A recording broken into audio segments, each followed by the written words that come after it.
You're listening to 101.1 FM WOPP-IP WDRV-IP WALE-IP Providence. I'm your co-host, Dhruv. And I'm your co-host, Alejandro Jackson.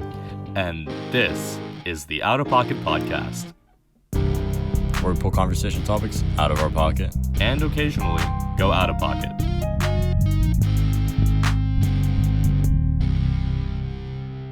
Shinzo Sasayo! Hi. On today's show, we're talking about one of the greatest pieces of fiction. Truly, in my opinion, truly. Are you guys talking about Attack on Titan? There's a Titan in the walls! Raina! What are you guys doing? Oh wait, it's just Adrian. It's just Adrian, guys. My bad. Can I talk about the modern Iliad with you guys for a little bit? Get on in here, bro. Thank you, gentlemen. Our first guest on the show in over a year. So a round of applause with audio in mind. Small, quiet kind of round of applause for Jazz hands. Adrian Lopez, somebody who has been mentioned on the show various times and is now finally making an appearance. Now we're here. With all of that being said, let's get into the episode. So, as I was saying, on today's show, we are talking about one of the greatest pieces of fiction, truly a masterpiece, Attack on Titan. And also, on today's show, we have a special guest, as you saw, Adrian Lopez, psychologist extraordinaire. Of course. The most Cuban man on this campus. Ya tú sabes. Honestly, when I say that, that is genetically proven, the most Cuban man on this campus. Tremendo cubano. Ya tú sabes. A dear friend to us both. And as I mentioned, somebody who's been mentioned on the show various times. But yes, he will be joining us to talk about Attack on Titan. We're all dripped out in our Attack on Titan paraphernalia. I got my t-shirt on. Got the rumbling on the back. We got our swords. We got the key. Got the fucking jacket. The Van Gogh t-shirt. right here. And I'm not gonna lie, I came fully prepped, bro. Yeah, I think Those are sick. I know. this is just proof that this show, I don't know, collectively means a lot to us, means a lot to millions of fans around the world. Indeed. So I think it'd just be fun to talk about how we all got into it, how we all got started. For sure. So I guess some context, really quick. We've been cooking this episode up for low-key. This episode's been planned for a while. I think it was planned. It was all planned. The moment I touched the Founding Titan's hand, That's true. We're gonna do an Attack on Titan episode. But Sure. I think it was dependent on obviously the series ending. And I think as of November 4th, 2023, after a decade, Attack on Titan, both the manga, both the manga and the anime are over. And with that being said, we're ready to just kind of openly talk about it. I'm gonna say this once. If you haven't seen it and you don't want to be spoiled, get off this episode and come back and watch it after. Save it in your iPhone notes or something, or your phone notes, in your YouTube watch later or something. So if you haven't watched it, should take you maybe a month, honestly, if you're dedicated. But yeah, if you haven't watched it, click off this episode because we are now pulling punches. So I'm just putting that out there now. With that being said, let's get into it. So you were saying, how we all got into it. So yeah, I mean, I guess I can start. So I'm definitely late to the party when it comes to watching Attack on Titan. I think I probably started after these guys when it was the summer right before freshman year of college. All my friends were like, have you seen Attack on Titan? I'm like, no, I've never had the time. People have been talking about it since middle school. And I'm just like, you know what? I have 2 weeks before college starts. I've heard that the final season is coming out later this year. They were lying. And I was like, you know what? Now's a better time than any other to just watch it straight through. Mm-hmm. So those 2 weeks after all my friends moved off to college and I was left alone at home for like 2 weeks before round started, I was like, you know what, fuck it, it's Attack on Titan time. I watched pretty much straight through seasons 1, 2, and almost made it to the end of 3. Slowly finished season 3 as first semester went on, and then by that time I was caught up, so I just started watching the show as it was running. But despite joining the party so late, like, it's clear that the show was like already something different. Yeah. Adrian? I started watching Attack on Titan in 5th grade. I went to He was Miami one of the OGs. SuperCon with all my friends wearing our cute little Attack on Titan shirts. Got them signed by the English voice actors. That's awesome. And funnily enough, the voice actor for Armin, the English one of my friends are Brown. That's his uncle. No way. So that was crazy. Wow. And then I remember imagining in 5th grade, where am I going to be when this show is done? I was like 14th grade. I was very wrong. It was actually 15th grade, my junior year of college, Mm-hmm. and that was wild.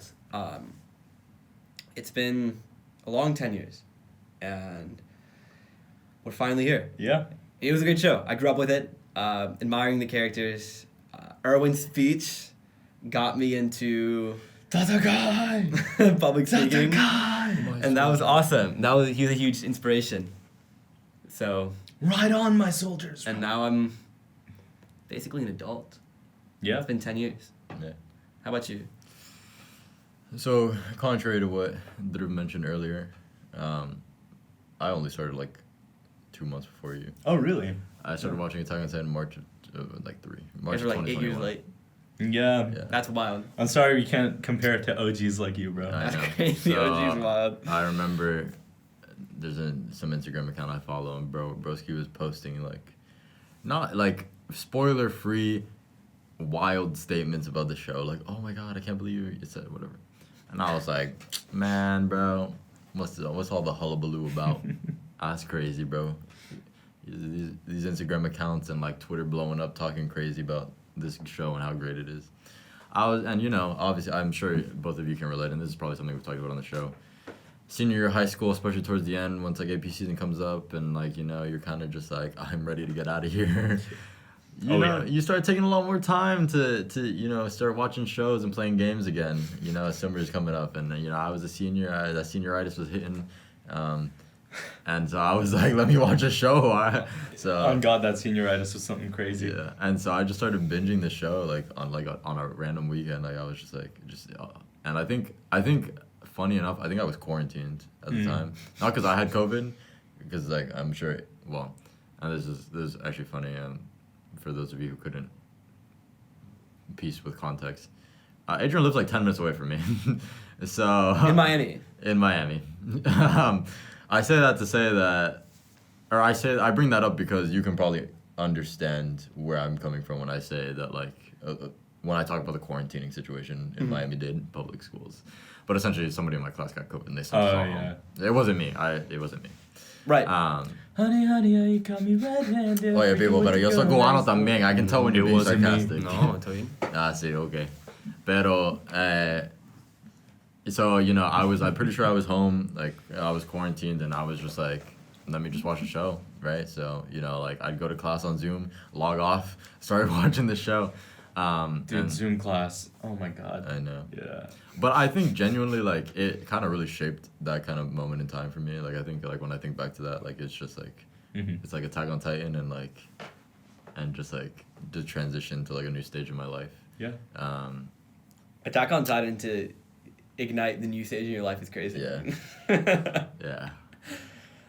But, that's kind of how I got All into that the to show. say, I mean, you've been watching pretty much the entirety of the 10-year run, but the fact that Ale and I only hopped in on the last 2 years and still ended up such big fans, I think is just a testament to how fucking brilliant this show is. It's Everything once in I a said- generation. Everything I It said in my truly is. intro, I truly believe. Like, everything I said in my intro, I truly believe. Like, I personally think that it is a magnificent piece of fiction, like, in I guess all its adaptations.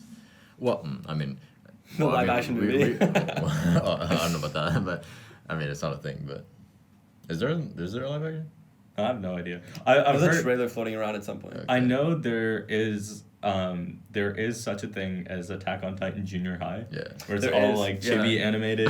But we can talk about that because there's actually some really stuff and like kind of crazy stuff. There. Yeah, I don't know anything about it, but I think and we'll get into it later. I sent Dhruv a video last week and Yep. The manga ending controversial. is controversial. I understand Same. why. I like read it and I didn't hate it, but I understand, especially given that the anime is over and the anime ending was slightly different, a little bit, which not magnificent, like not, I don't know why I said that, not what's the word I'm looking for? It starts with an M. Don't worry about it. No rush.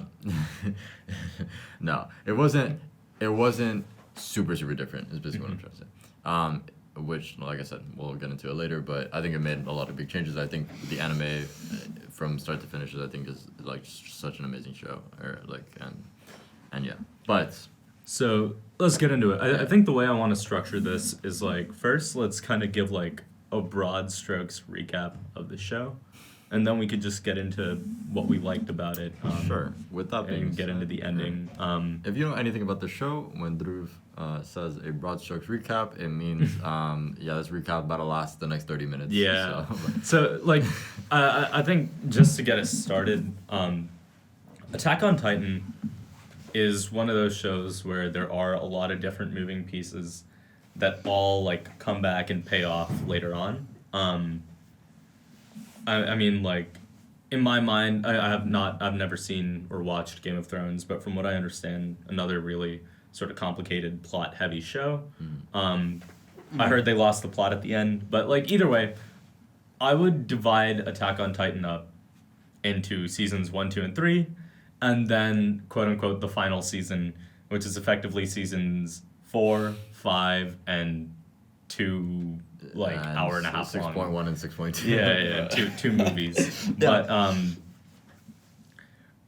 just broadly, seasons 1, 2, and 3, in my mind, are not like standard anime by any sense of imagination. They're still like fast paced, intriguing, exciting, a lot of variation, but still like seems very tame, like standard anime shonen stuff as compared to seasons 4, 5, and 6. What do you mean by tame, brother?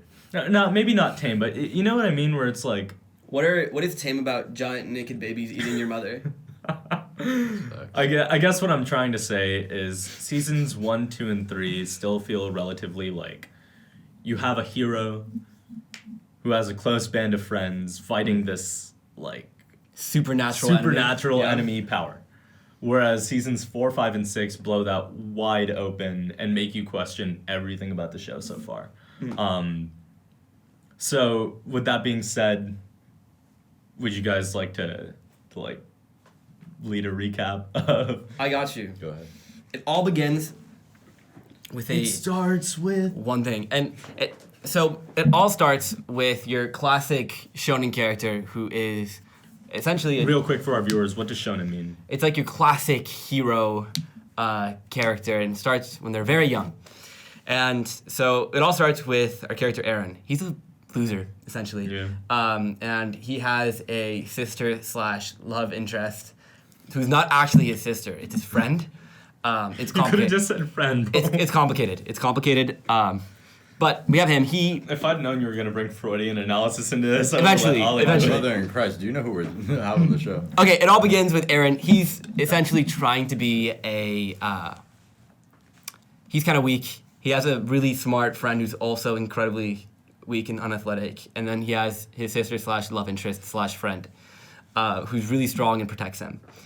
And everything is okay and lovely and almost like peaceful until one day lightning strikes and this huge, like 100-meter naked human.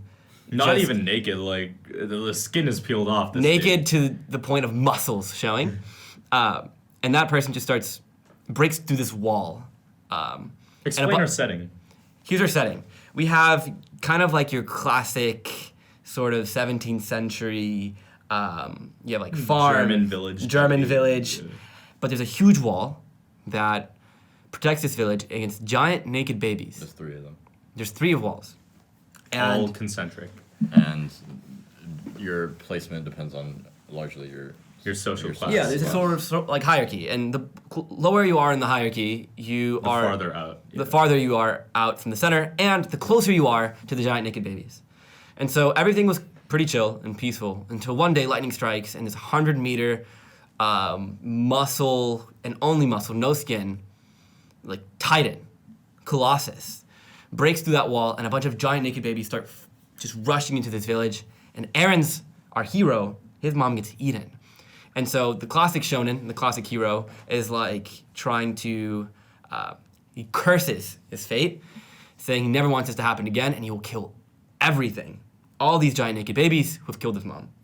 And so that's how it We begins. could just start calling them Titans now, bro. You got there. And so it all begins with Aaron wanting to kill all of the Titans. So he joins. The statement, him wanting to kill all the giant naked babies, is kind of crazy. This is true.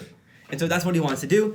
So he joins the They're not babies. branch of the military that basically focuses on killing them outside of the walls. The Scout Corps. The 2 wings. The Survey Corps. Let it be yeah. known. And that's basically the first 3 seasons. Aaron and his friends Armin and Mikasa are basically trying to get strong enough to kill all of these Titans. And then there's another flip. Suddenly, the giant naked babies might be manufactured by humans. And so instead of there just being this arbitrary,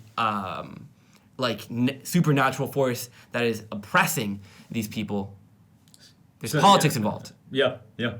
And now this is where it gets close to Game of Thrones. Not only is it just like a bit simple run-of-the-mill dystopia, it's political. Now it's political. Yeah. There's elements of war. Yeah, so I think, sorry, just yeah, to yeah. add a little Hop more. in.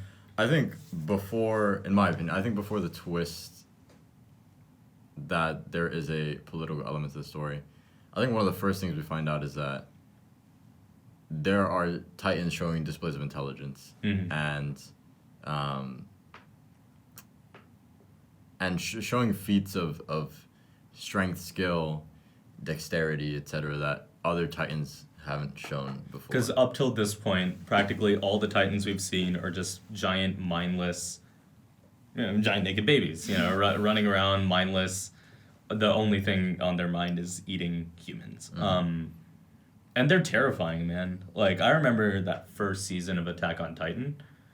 Like, the Titans are... I think the first real flip of the show that really set it apart from standard anime is like 4 or 5 episodes into season 1. You have this hero. He goes through a tragic event that sets him on the course for the rest of his life. He trains, years pass. He becomes a scout. And I'm like, all right, and now he could start kicking ass. Like same thing happened in Demon Slayer. Tanjiro, entire family dies, learns, learns how to... It happens like 5 minutes into the show, bro. It's like, come on. He learns water breathing. Years pass. He gets strong. He gets fast. He passes the entrance exam into the Demon Slayer Corps. And now he can, with his band of brothers, start, killing and fighting demons. Where Attack on Titan differs, frame 1, literally the first mission Eren has within the walls, shit goes completely off the rails. I remember watching it and being like, oh yeah, Eren's ready to kick some ass. Boom. Colossal Titan manifests. And I was like, what the? And like so many of the people he trained with, all these side characters who he just are kind of starting to get to know, instantly wiped out.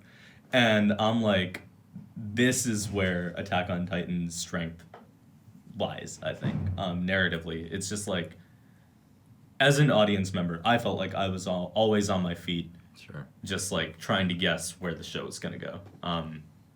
But yeah, continue. Yeah, so, as you were saying, in said first mission, our main character, Broski dies. Or so we thought.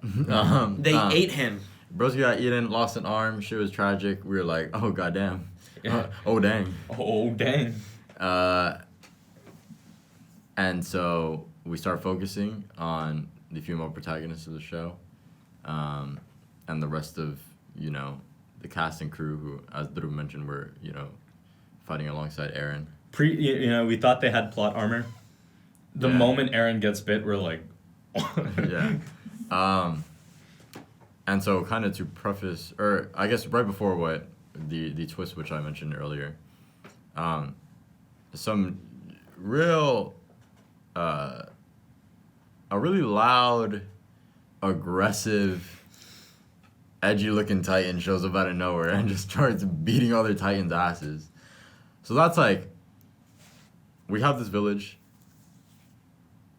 who's constantly, I guess, held within these walls by these Titans. And then, as Adrian mentioned, big Titan comes, kicks the wall down, Titans rush in, protagonist's mom gets eaten, yada yada, training arc, whatever.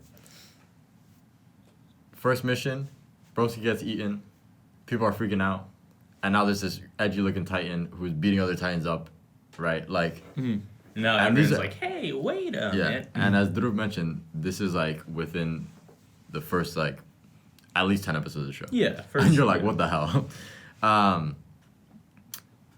Long story short, as I mentioned, this is not a spoiler-free review. We find out said edgy Titan is Eren. That's crazy.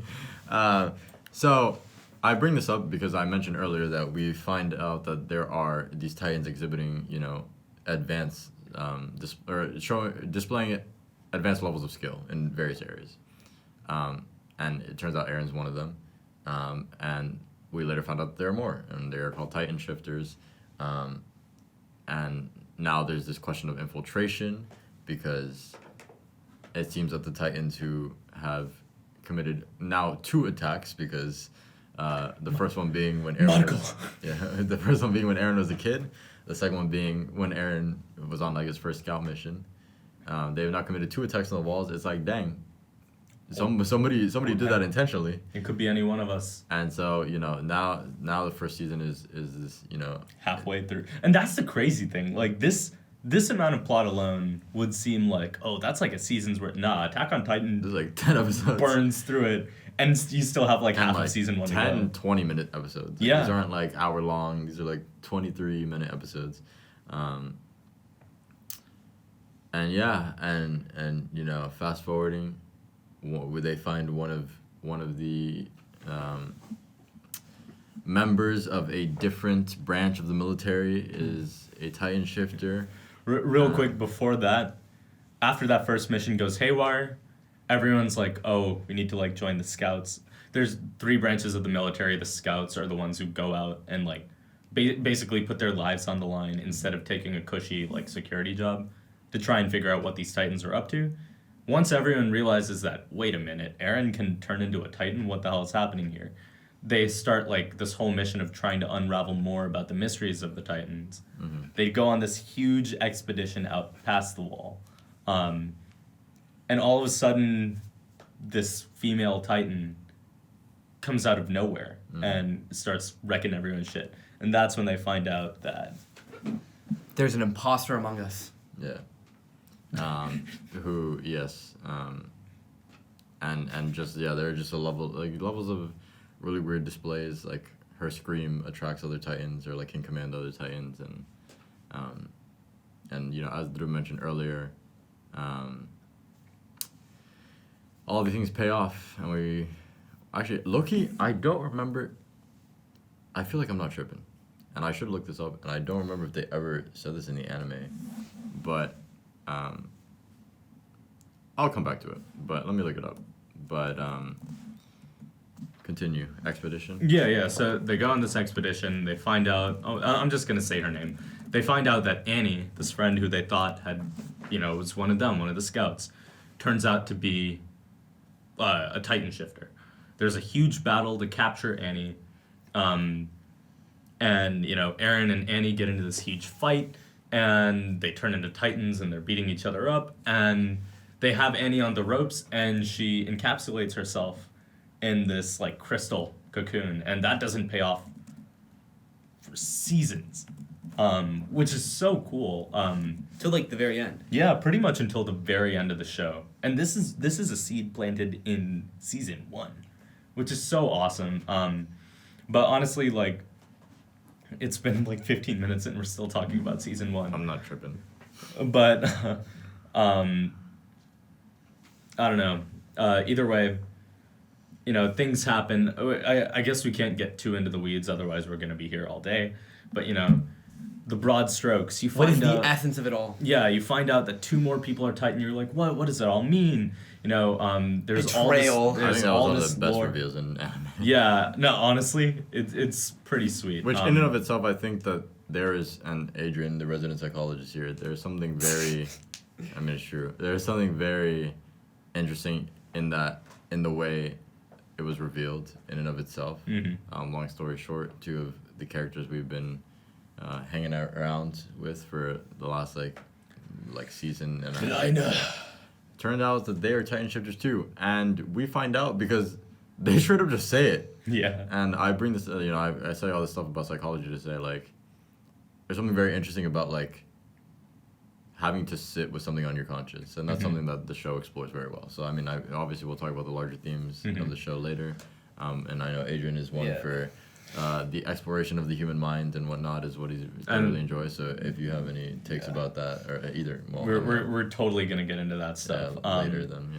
But like broadly, seasons 1, 2, and 3 pass. So many characters introduced, plot twists, betrayals, lore reveals. We find out that the walls, the Titans are all Titans started as human. There is no supernatural. They don't just breed out in the wild. They all started from somewhere, and we find out, most critically, that this society that's encapsulated within these 3 walls is just on an island, It's not the entire world. And we end season 3 on this insane note where Eren says, it's kind of implied that whoever's beyond the island are the people who put them on the island with the Titans. And Eren says, if we kill our enemies beyond the sea, will we finally be free? And this is where the show takes a drastic tonal shift. There's a huge amount of expedition. The most important part is that effectively in the world at large, there are 2 tribes or nations, so to speak of. One is Marley. Marley is, I guess, just like normal people. Technologically, Marley is much closer to like early 20th century. They're industrialized. They're industrialized, yeah. Whereas up until this point, everything we've seen within the walls is like a village. So that's like one crazy twist. All people who are associated with Titans are called Eldians. They're a tribe or a race of people called Eldians, and they're treated as subclass citizens by the Marleyans, which is why they kind of ended up on the island. So Eren effectively starts a war, and there's a whole lot of complication, a lot of like different plot points and whatever. It's too complicated to get into. But effectively, Eren's previous philosophy of, I'm going to kill all the Titans, this philosophy that we were like, hell yeah, dude, like kill the monsters, they're mindless, like, there's nothing to think about here, there's a mindless enemy, and we have this protagonist with, like, an insane motivation, like, let's do it, like, let's wipe them out. All of a sudden, the enemy has a face, the enemy has children, and Eren is still going forward with, we need to kill all the enemies. Which gives the audience a halt. We're like, wait, hold up, wait. And he still keeps going with it. And he pushes it, and he pushes it, and he pushes it. And he's basically, like, gathering more and more power until he effectively starts off what's called the rumbling. And, I mean, like, no real context is needed. The rumbling is effectively, like, a genocidal move. Imagine if someone got their hands on all the nukes in the world and just started firing them off one by one. So the final 2 movies, that season 6.1, 6.2, is the story of a ragtag band of heroes. A lot of the people we've been following throughout the show, a lot of people started on one side of the island. A lot of people started on the other side of Marley. 2 ideologically, like, opposed, like, they were in war together, put aside their differences and decide there is a danger, there's a greater threat that must be stopped. that is as fast as I can get through Attack on Titan in a nutshell. And now we can discuss the best part of it, the thematic elements of Attack on Titan. So, two of the biggest themes by my read are themes of free will versus predetermination. And above anything else, Attack on Titan is an anti-war text. It is so fundamentally, like, it's so well masked too, because all you see on a surface level is like violence, gore, like attack, like huge monsters and raw, like things blowing up. But fundamentally, the message of Attack on Titan is so anti-war, it might as well be a hippie in the 60s. Like, you know, and I stole that joke from Savage Books. Did a great episode on this. A great YouTube channel, highly recommend. He reminds me a lot of you. But no, you should check him out. But either way, discuss. Socratic seminar. Yeah, broski took that inhale and go crazy. Let's go. Okay. Yeah, I think the biggest and most obvious theme is the anti-war. And the way it portrays it is, I think the way it portrayed it is fresh, although it really is very close to the Iliad, where you have the same sort of thing. You have someone loses, like, our main character loses someone they really care about, and they swear with all the vengeance and resentment in their soul to exterminate whoever did this to them. And so we have like hours and hours worth of just like cool combat scenes, giants, and cool like sword fighting. But ultimately what ends up happening is Eldian, Marlian, like everyone ends up burying their own dead. And Attack on Titan makes it a point to have these scenes where you see people in their final moments, the way their eyes just kind of shiver until the ground is painted red. I'm getting chills just thinking about it, yeah. And that was a huge point in the final season, where you would see people at the edge of a cliff, and there's these huge titans, just like these massive, just like muscular beings approaching you. Some people are being crushed in their footsteps, other people are falling off the cliff and choosing that death instead. And it's just a very poignant scene of helplessness. Oh, the way it goes completely black and white on that moment is just like... Yep. It pauses. So good. Everything loses color, and the only color there is on this baby. And it's the baby's final moments, right as soon as its moments began. And that really shows what the reality of vengeance is. Eren never wins. The people he loves die. The people who he doesn't love also die. Everyone ends up burying their own dead. And that is just like the sort of stark reality that I think Attack on Titan was trying to portray. And I think it really points to the sort of perils of vengeance. And that if we take the limit to its finality, is self-destructive. I think it's also worth mentioning parallels between Attack on Titan and World War II. For sure. It's no secret that, in large part, a lot of the aesthetic of Attack on Titan is weirdly like German. Eren Yeager, like these are all like German names. And Eldians are forced to wear identifying armbands. You're like, wow. A very clear, obvious parallel there. But yeah, continue. Yeah, and another really interesting point is that they have like almost these incredible profiles on what is it like to be in these scenes, to be the person doing the killing, and to be the person being killed. And I guess we talked a little bit about like the sort of helplessness in the moments before people were trampled or killed.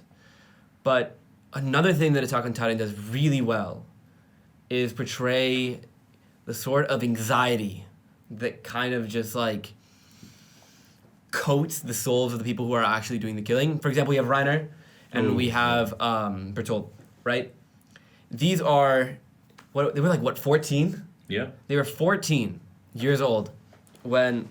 And the nuances of it all is Bertolt and Reiner start as Eldians in effectively concentration camps. Yes. And their sort of method of the method of social mobility to get out of that is to become one of the Titan shifting soldiers for the Marleyan army to infiltrate the island, and that's what motivates them to do it, which is already like such an insane level of nuance that you would never expect from, quote unquote kids show. Like, I feel like it's obvious to say that perhaps anime is kind of looked down on as a medium of storytelling by, like, people who just haven't really engaged with it because, it's for kids, it's a cartoon. Superficial. And I don't know, it's just Attack on Titan proves every respect of that so wrong, as with plenty of other great shows. So yeah, Bertolt and Reiner, pick it up. Yeah, so you have sort of, like, imagine right now, like, you're Reiner, you're Bertolt, and I'm Aaron. You are sharing this moment with me right now. So they're sharing that moment with Aaron, just like this very intimate moment, and they're really getting to know and connect with him. But in the back of their heads, when they hear that Aaron's mom died, when the wall fell, they know that they killed his mom and that they are responsible for it. And they're becoming his friend. And so as the show goes on, they're kind of grappling with that sort of guilt and then anxiety that the secret cannot come out. And the problem is that with that secret that cannot come out, it's so hard to connect with all these other, essentially 14-year-olds. Like, they're trying to be kids in this moment where connecting with people is like just like a natural course of things. And that's being frustrated perpetually by their guilty conscience. And it does a great job of just like showing that sort of like writhing in their minds every time they're engaging. Sure, but I also think there's an added element of, as Dhruv mentioned earlier, social mobility. And that if they don't do what they were sent to the island to do, their families are doomed to be stuck in these camps for the rest of their lives. And there was a very powerful scene in the final movie little episode where throughout Reiner's life, his family was always it is your responsibility to go out and basically sell all of yourself, your sanity, your body, your mind to this army, for us, for our family. And what makes it crazier is taking on the Titan power automatically contracts you to end your life. Yeah. So you can only live, it's 13 years. Yeah. 13 years. 13 years after you get the power. And so there's a scene in the final episode where Reiner's mom is I'm sorry, I only ever needed you, and so I bring this up to say as Adrian mentioned, you were sent on this mission because, largely in part because you want to do right by your family. And one of the parallels one of the, I guess, things that is pointed out throughout the show is that kind of how you mentioned, everybody buries their dead, these two parties seemingly hate each other, yet at the end of the day, they are not that different. And similar to how Aaron realizes that, there are children, there's a face, on the other side, so do these, 14-year-old child soldiers, and as you mentioned, Adrian, they're sent there on a mission, to find the founding Titan, which turns out to be Aaron. They're long... The plot reveals upon plot reveals, convoluted plot. they're sent there to retrieve, and they find out that these people have lives and the losses they've suffered because of them, and they start grappling with that. Yet at the same time, if they don't do what they're gonna do, their family, if they don't do what they were sent there to do, their family back home is doomed to a very just Bad life. Yeah, bad, just tragic circumstance. And so. And then, so that's another element. And then, as you mentioned, just the guilt from, like, knowing, like, it was me. Yeah. Raina. Yeah. It really is like this trolley problem. Mm-hmm. It's inevitable. You're grappling with, is my duty to protect my family back home? And if that is my duty, then I have to kill children. Or is my duty these people and sacrifice my family? One of them has to go. It is a trolley problem. The guilt is inescapable. And that is like the sort of beautiful point of tension in the show. And the greatest thing about it is it's only that way because they are just trapped in the cycle of war. They can't visualize a life without it, in which all of them get to live because they are just trapped within this eternal conflict. But sort of as we move into like the last third of the episode, I think like we should definitely break down the core three characters: Mikasa, Armin, and of course Eren. These three characters who are sitting at the heart of the show, three best friends. Pretty much the first three characters we get introduced to in the show, outside of that first scene where you see the scout regiment coming back from their first mission. Like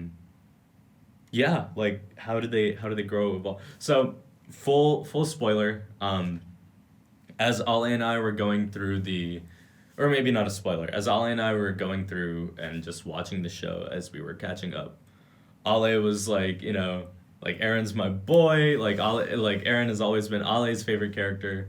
And for some reason, I've always been an Armin stan, and Adrian likes Mikasa. I'm actually always been an Armin guy since I was in fifth grade. I'm kidding.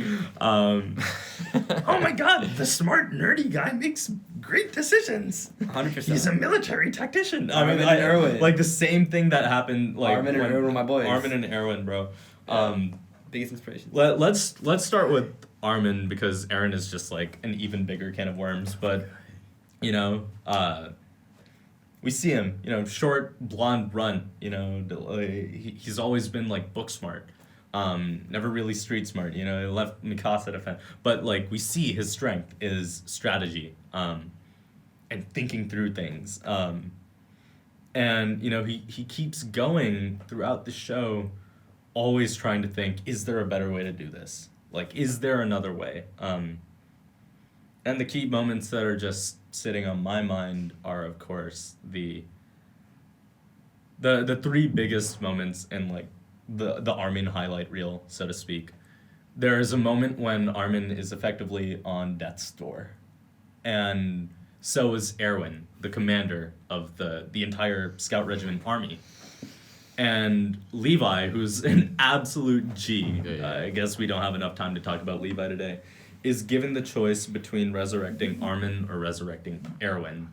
And everyone is obviously the obvious, like, the choice is the commander. You have to resurrect him, let him keep living. But Levi kind of thinks back on Erwin's last moments, and he's like, Erwin deserves a death, basically. They've been close friends throughout their career, and he realizes that Erwin is a flawed being, He's been in it for so long, he can no longer really envision a world without war. But Armin is still young enough to where he can. So he resurrects Armin, gives him the Colossal Titan power.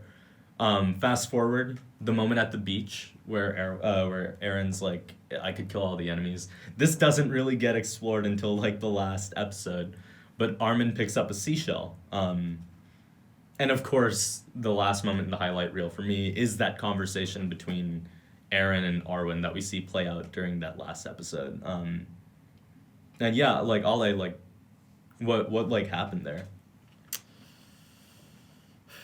So, From what I understand, this is a point of controversy for fans. sure. So, as I mentioned earlier in the episode, the anime differs. The anime ending differs slightly from the manga, not in terms of content, but in the way. Well, kind of. There was like a few lines that were changed, but largely in part in the way that like the conversation was like structured. So they just moved some lines around, and it, from what I can tell, from what I can gather, was very positively received from the community, from fans of the show. In the manga, in large part, a lot of people's complaints were that it felt very out of character for both, for both Eren and Armin. Just kind of, especially Armin, I think, because we find out that Eren ended up killing 80% of humanity. What's the context for this conversation, by the way? Sure. So, damn, quick lore dump. Okay, so long story short, as I mentioned earlier, Eren has the powers of the founding Titan. However, the thing is, Eren is not of royal blood. So, at some point, basically anytime he comes into contact with somebody of royal blood, he gets extra super special powers. Bro goes Super Saiyan, basically. You could see the past, present, and future. Kind of. So, yes. Yeah, yes, asterisk. Yes, asterisk, because we find out that there are 9 Titan shifters, and each Titan shifter has a special power. What I was saying earlier about Annie, which I fact-checked because I wasn't super sure, is that Annie's special ability is that she has and I don't remember if they ever mentioned this in anime, but she basically is the Titan most capable of taking on other Titan shifters' abilities if she eats a part of them. Interesting. Basically, the reason why like she has the ability to, well, it's not explicitly stated, but it is implicit by her ability. The reason why she has the ability to scream to attract Titans is because she just like, I don't know, ate Zeke's finger or some shit, like fuck if I know. Or like the reason why she like could crystallize is because she must have eaten the power of like the Warhammer Titan. Because no other Titans are like shown to exhibit this and whatever. She can like crystallize and whatever. The Attack Titan's ability is that present users of the Attack Titan can send their memories to past users of the Attack Titan, which is a very, in my opinion, cool plot device. I think, in my opinion, if you've watched the show long enough, I'm sure I've talked about it on some episodes, I can be quite critical of the way a lot of shows decide to use time. I think, in my opinion, Attack on Titan does it very, very well. And that culminates in season 4. Long story short, Eren has the powers of the founding Titan, but he can't use them because he's not of royal blood. Every time he comes into contact with somebody of royal blood, he gets these extra abilities, but also, long story short, basically, a future Eren sent memories to his dad, who was a previous Attack Titan, and then he was able to see his memories through his father when he came into contact with somebody of royal blood because he was a founding Titan. Yeah. And yeah, whatever. All that complicated shit to say. At the end of season 3, Eren sees the events of the rest of the show. Yeah, basically. And as you mentioned at the end of the episode, all of time basically becomes one point for him where he sees everything kind of concurrently. Some might even say everything, everywhere, all at once. And there comes a point where he has control over all Eldians, basically. Basically, you asked what the context of the conversation was. Essentially, Eren decides to have one last conversation in private with with some of the people he was closest to in his life. And this conversation was Admin, and he has a conversation with him through the past, which is like telepathically or some shit. Yeah. And then he wipes it from Armin's mind until basically the events of the show are over, and Armin remembers it later, which is after Eren's death. And during the conversation, basically, one of the most controversial lines, which was seemingly out of character for Armin, was he says to Eren, "Thank you for being a mass murderer for our sakes," which a lot of people, thought it was quite out of character for him, and it was just, in poor taste. a little bit in poor taste, not the best writing, basically. And so they changed some lines in the manga, in the anime, sorry, and restructured some things, and essentially, the last conversation truly is a conversation between two best friends after just the trials and tribulations they've gone through, and seeing their reflections on a dream they both shared, at the same time one that they grew to see differently. And that's something that Armin recognizes at the end of particularly the anime, is that essentially he acknowledges that Eren wipes out 80% of humanity, and in part was because he thought by doing so, basically Eldia, where they're from, would be free of such, like, just abuse from the rest of the world, and that if his friends stopped him in his quest to wipe out humanity, they would be seen as heroes. It would give them a better life, and et cetera, et cetera. But that doesn't turn out to be true, and Armin kind of tells him this. It's very evidently stated in a line in the last episode, where Armin says, what are you implying, that there is no war if there are no people? What kind of a sick joke is that?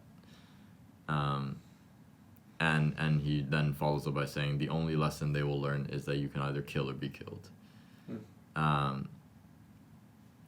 And so that was one thing. But then Armin kind of asks Eren again, like, so you did this, like, for us? And Eren goes, well, no, I kind of just did it because I wanted to. And that's another thing. So, like, Eren, in and of himself, yeah, bro did a terrible thing. I think a lot of people, I feel like, were kind of, a little, especially in the manga, with the way, like, the dialogue was structured and the conversation went. It was kind of like, bro was like, yeah, because initially in the manga, from what I recall, Eren and Armin are talking, and then Eren kind of just casually drops that he killed 80%, and then Armin's like, what? And then bro, like, doesn't answer him or something, and then they, like, scene transition. And so it's a much bigger deal. They make a bigger deal out of it in the anime. Yeah. Yeah. but like the interesting moment in that point of the conversation, for me, is the thing with the seashell. Sure. So yeah. Essentially, they talk about how Armin mentions, as I mentioned earlier, that they had this shared dream, and Armin acknowledges that in part he is responsible for what Eren did because he's the one who planted this dream in his head. Is that there was this idea that beyond the islands, they envisioned a world of just beauty, untouched, unadulterated, like, without people. Yeah. And then they come to find out that there are people, there are, factors moving against them, like, on the other side around the world. They had this picture book about a world with volcanoes and glaciers, like a world that, like, they couldn't see, but they could always imagine. Yeah, but that they could get to one day. Beyond the walls. And essentially, one of the things Armin, like, in the end, he ends up finding the seashell in just this pool of 80% of humanity's remains. And he says to Eren that, when they were on the beach that day, Eren was so busy looking off into the distance, wondering about how he could achieve this dream of, like, seeing what Dhruv mentioned was in that picture book. And Armin says it was at our feet the entire time. Is that, when they were at that beach, that seashell was at their feet the entire time.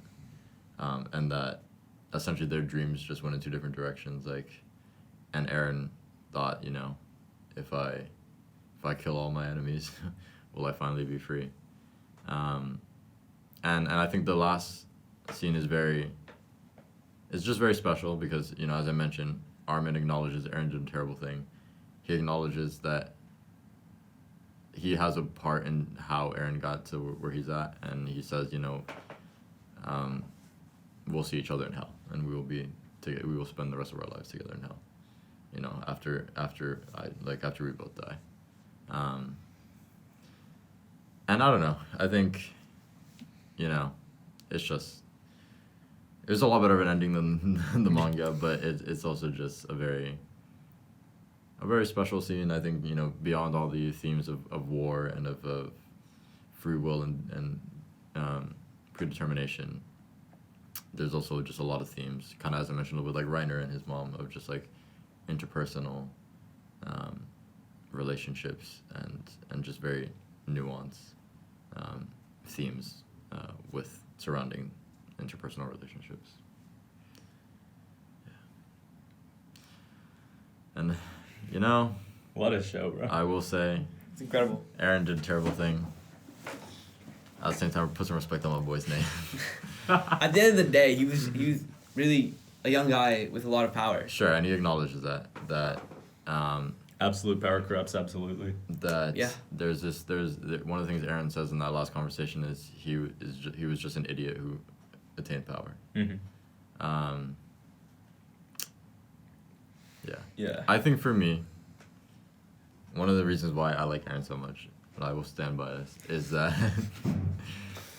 I think there was something I admired with the context matters, but there's something that I admire about the mentality of moving forward despite sort of, I guess, the like mental struggles you face. So like, man killed 80% of humanity. I'm not advocating for such thing. I think it's a terrible thing. I'm just gonna state this for the record. Sure. But I think that mentality is something you can apply for, like, for example, to the gym. I know it's a stretch, right? But like, Aaron was disciplined. Exactly, basically. Like, He woke up at 5 a.m. There's something about Got to work. bro. That Like, grind set. bro, he was on that grind set, and like there's That's my something biggest takeaway. for what? No, that's not. Rumbling. I want to End say that's my credits. biggest takeaway. End credits. That is not The my biggest takeaway. takeaway is that the rumbling will get you any PR in the gym. It was a big project. Well, that's true. No, but yes, there's a level of determination and of discipline that I respected from his character. And tenacity, everything. Yeah. Drive. And that's like, And just I know we don't have too much time left, but complexity. that theme of free will that we've kind of hardly touched on, that conversation between Zeke and Armin in the final episode. Zeke, quick context. Oh yeah, Aaron's brother. Aaron's brother, big spoiler, we know, whoop, Beast Titan, you know, his initial plan to solve the same problem that Aaron had was to use the powers of the founding Titan that could, you know, alter the biology of all Eldians, not to end their lives, but to effectively castrate them, so that, you know, within a couple of generations, all Eldians... Castrate or euthanize? Well, I guess, I mean, both. Yeah. Like, but like, you know, if they can't reproduce, then the problem of Eldians go away. And the suffering and the cycle of suffering ends. That's the conclusion Zeke came to. Obviously, you could see how that is fucked up. Aaron saw that's fucked up. Betrays Zeke and takes the power of the founding Titan for himself. And then Zeke is trapped in this weird, like, purgatory. the path, bro, stuck in the path. The paths. Dude, do you remember that one time freshman year on the toilet, bro? Do you remember what I'm talking about? Wait, where? It was like, I was on the toilet and I was texting you and you were on the toilet and we were like, bro, we're connected through the toilet paths. Damn. I thought you were talking about the time I got stuck in the toilet in Smitty B. Oh yeah. Bro had me locked in purgatory like Zeke, dude. I was posted up there like, damn. Views from the 401 bathroom in Smitty B, dude. Oh, man. But Armin and Zeke have this conversation where Zeke was always like, Zeke can't see the point of going forward anymore, and he's like, I don't even know why I did it. And Armin is like, yes, life is meaningless. Like, oh my god, if there's any takeaway, it's that, like, unironic nihilism is so cringe, like, as a philosophy. And Armin is like, hey, there was this one time I was running up a hill towards a tree with the two best friends of my life, and he thought to himself, damn, if this isn't nice, I don't know what is. And One must imagine him happy. one must imagine him Yeah. happy. And that's kind of like the take of that Attack on Titan has on free will. And in contrast, you have Eren, who saw effectively the rest of his life laid out before him when he was 16. Not even just his life, like Yeah. the fate of the world. The fate of the world that he had the power to cause, that dream. And he was so attached to this vision happening that he's like, you know what, despite the horrible things that I'm going to do, the net result is better. And he was so attached to this idea of everyone being free that he enslaved himself for the rest of his life. Sure. At the same time, I know he also says in that final conversation that, because Armin asked, why didn't you try anything else? They're like, we could have tried something else, and Eren says, I did, and every Also time I true. did, it always resulted. Like, no matter what I tried, everything always ended up the way I saw it playing out. Like, Which technically opens up a possibility of like a multiversal ending to Attack on Damn, Titan. And yeah. there were rumors that you were especially like talking to me about, that if the anime differed significantly from the manga with its ending and still ended with that 80% dying no matter what Eren did, that's almost like a cross medium like strengthening of the messages of Attack on Titan itself. And like technically both multiverses exist within Sure. the same continuity. well, yeah. Yeah. Really quick, I know we don't have a lot of time, but I will say this. Or similar to Attack on Titan, we're calling back to the beginning. Attack on Titan, junior high. I know, crazy. But long story short, Wait. At the same time, 3, 2, 1. long story short, That's crazy. long story short, Yeah. okay. As you were saying, relationship between three characters, we find out that the Titans are were born from this weird bug who attached to this girl who lived 2,000 years ago, who, long story short, ended up being the slave/wife of the king of... King Fritz. Yeah, Fritz, yeah. And there's another theme in the story about, can you love somebody? Does love also mean like subservience, or like having to does give? love transcend? Yeah. Does having to give all of yourself to someone? And long story short, Ymir gained the power of gods, was enslaved by King Fritz. Bro killed the parents, cut out her tongue, some other stuff. L move. Yeah. Horrible guy. And despite the fact that she had the most power in the entire world, she still stayed loyal to him. And long story short, Mikasa, who, as Adrian mentioned at the beginning, is kind of a sister/lover. Yeah, whatever. Anyway. Slash friend. Slash friend. Like close friend. Like never is it explicitly stated that she's his sister. She's not his sister. They had like the same family low key. Yeah. Anyway, she ends up killing Eren, and it ends up showing Ymir that you can love somebody without having to give all, like, essentially submit yourself to them. And that ends up breaking the curse of the Titans and yada yada. Essentially, I say all this to say Mikasa is representative of, I guess, the breaking of the cycle. And throughout there are a bunch of Attack on Titan spin-offs, like Attack on Titan Junior High, where in all of them, the characters kind of follow a similar path, and every time something goes like wrong, Mikasa gets like really intense head pain, and then like starts like having visions, which are the like alternate universes of Attack on Titan. Wow. So at the end of the show, when she was having like really intense head pain, when she was on Falco's back, and she ends up like having that vision of the cottage. having this vision of the cottage, it's like it's the alternate universe. Is that the where- ending of Attack on Titan Junior High? No, I don't. No, it's not. That'd be No crazy. way, that would be crazy. It's not the ending of Attack on Titan Junior High. But if you don't remember, during the season 4 episode where Gabby phase no scopes Eren and his Yeah. head falls into Zeke's hand, and there's a bunch of flashes, there are shots from Attack on Titan Junior High. No way. In the anime. That's in the crazy. episodes, and it's like these scenes of these alternate universes. What other spin-offs are there? There's like another one. There's like there's one more. There's like 4 Okay. of them. It's like the anime, manga, Attack on Titan Junior High, and there's another one, but I don't remember what it Okay. is.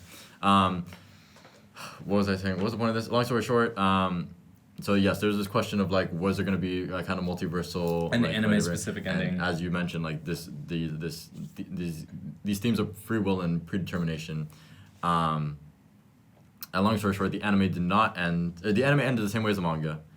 And I think that it's very interesting. It was an Instagram post I saw that I think it was the New York Times or the New York Post, some New York something did an interview with the author of the manga of Attack on Titan, basically the one who crafted the story, and essentially he talks about how after the manga ended and the reception he got, he thought so hard about how he could change the ending, and similar to Eren, he got so just like caught up in like he had such a vision for the manga. He like created the ending like a long time ago. Pretty much when he started, When he he had a vision of how he would end it. And he got so caught up and stuck in that vision that he just couldn't. He kind of wrote himself into a corner and was like, I can't end this any other way. And so similar to Eren, he, in a way, suffered the same fate of like, just like trying to fight the universe and like, and kind of digging your own grave. Like I don't want to say digging your own grave, because like I think this piece of fiction is I enjoyed dearly, and I think a lot of people I think a large part is a bit of a vocal minority who was upset with the endings. I think there are many people. Isayama, the author, actually went to a convention and people were like, "We are totally like, thank you." And so, but in the anime, it's like this idea of like you try so hard to fight the universe, and at the end of the day, like Eren kind of just dug his own grave. So yeah. Either way, we are well over time. Yeah. Adrian, thank you so much for coming out. No on the worries. show. It was fun. And also, if you ever see this, Isayama, thank you for great memories of watching the show, both with and without my boys. Such a great piece of fiction that ends on a insanely depressing note. We see in the final credits of the show that the cycle of war does not, in fact, stop, and it just keeps going. It's obviously an ending open for interpretation. What's not open for interpretation is the ending of this episode. You've been listening to 101.1 FM WOPPIPWDRVIPWALEIP Providence. You guys can find us at www.theoutapocketpodcast.com, and Outta is spelled O-U-T-T-A. Through there you can find links to our Spotify, YouTube, Apple Podcasts, and Instagram. Check us out on all of those platforms. And you can hit us up on our website as well through our contact page. Shoot us an email. Let us know what you like about the show, what you think about Adrian's biceps. For Flex sure. them. Flex them. Get him in there. Get him in there. Or DM us on Instagram. Once Talk about again, Adrian's biceps or to talk about the show. once again, thank you so much for tuning into the Outta Pocket Podcast. We'll see you next week.